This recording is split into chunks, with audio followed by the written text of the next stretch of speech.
I'm honoured to have been asked by Julian and Nikki to make this tribute to their mother, my sister Pauline, on their behalf. Pauline was born in the South Wales mining village of Ystrad Mynach in the Rhymney Valley on the 4th of March 1929. She was the first of 3 children to be born to Jack and Revd Kimber. Jack was a mining engineer, an industrial wire rope transport specialist, and a textbook author. Frida was a talented piano teacher. Despite growing up through some of the toughest times of the 20th century, including the Great Depression and the Second World War, Pauline shared a happy childhood with her younger sister June and me, her baby brother Keith. While still at school and aged only 12, she met Geoffrey, a 14-year-old boy who lived in Bargoed, another mining town further up the Rhymney Valley. Sometime later, the two began dating. It was a relationship that lasted 72 years, only interrupted by Geoffrey being conscripted into the army for national service, aged 18. Academically gifted, Pauline passed the equivalent of today's A-levels known as matriculation at the age of 14, and after leaving school in the late 1940s took a job in Cardiff Town Hall. When Geoffrey returned from national service in Palestine, the two rekindled their relationship and they married in October 1950. At this stage, she and Geoffrey were both working for the National Coal Board, with Pauline based at their No. 5 area office at Ystrad Fawr. Pauline left work in 1956 to give birth to her first child, a son named Julian, and the couple moved into their first real home together in Heol Gethin, Cefn Hengoed, not far from Ystrad Mynach. 1961 saw a move to Cardiff, as well as the arrival of their second child, this time a daughter they named Kay. As the 60s moved on, the family finally left Wales and settled in Surrey to be closer to Geoffrey's new job as a BBC transport manager. Then in 1967, their youngest child, Nicola, was born, bringing their family to 5. In 1970, the family relocated for the last time, settling in the village of Bleedon Hill near the seaside town of Weston-super-Mare in Somerset. With children growing up quickly, Pauline became the quintessence of a mother. Loving, firm at times, very supportive, often very funny, always there when needed, always pretty. In 1988, she suffered every parent's nightmare when her beautiful daughter Kay succumbed to the ravages of cancer, aged 27. Pauline never totally recovered from the loss and, like Geoffrey, was never really the same person again. After Kay's passing, Pauline raised over £132,000 for the Imperial Cancer Research Fund. Quite an achievement.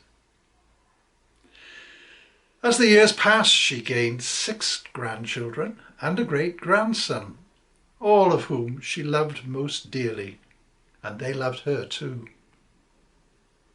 In her 60s and 70s, Pauline and Geoffrey travelled extensively throughout the UK and Europe.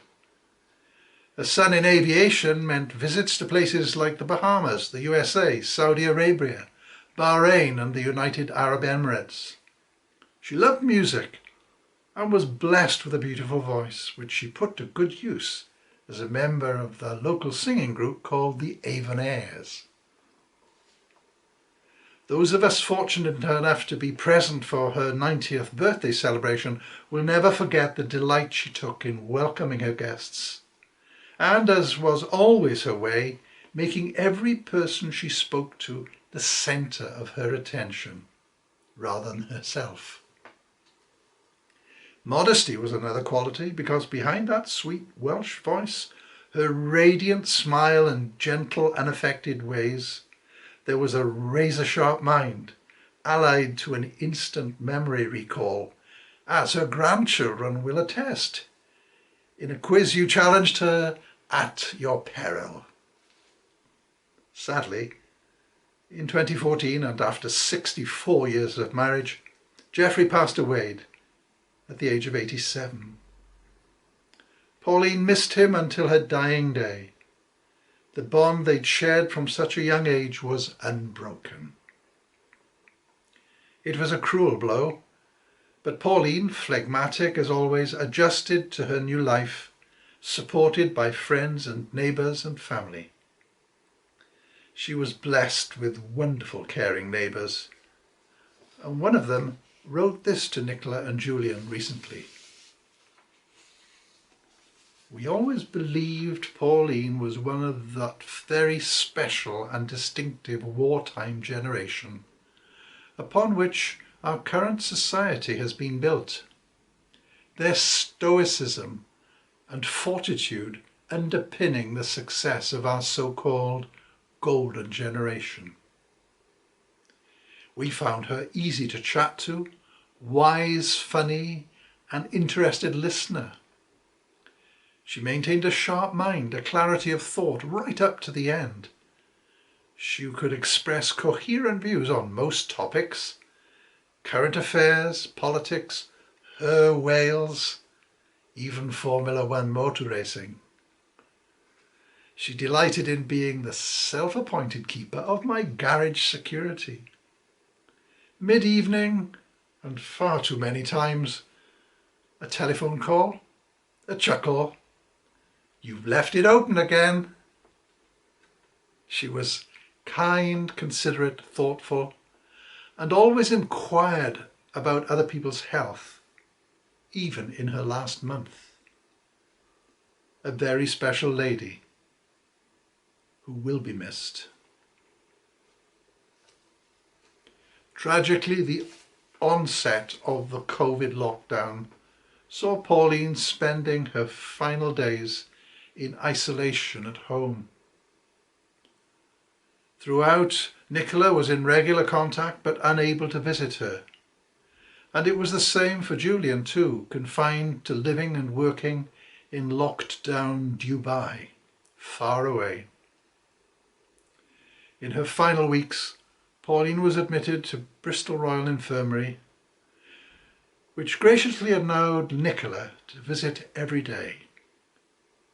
And sadly, after an initial rally, she slipped away on the 13th of June. Daughter, sister, wife, mother, mother-in-law, grandmother, friend, loyal, loving, and above all, selfless, thinking of others to the very end of her days. She taught us everything about life, except how to live it without her. Thank you, Pauline, for being you, and for being with us all these years. May you rest in peace.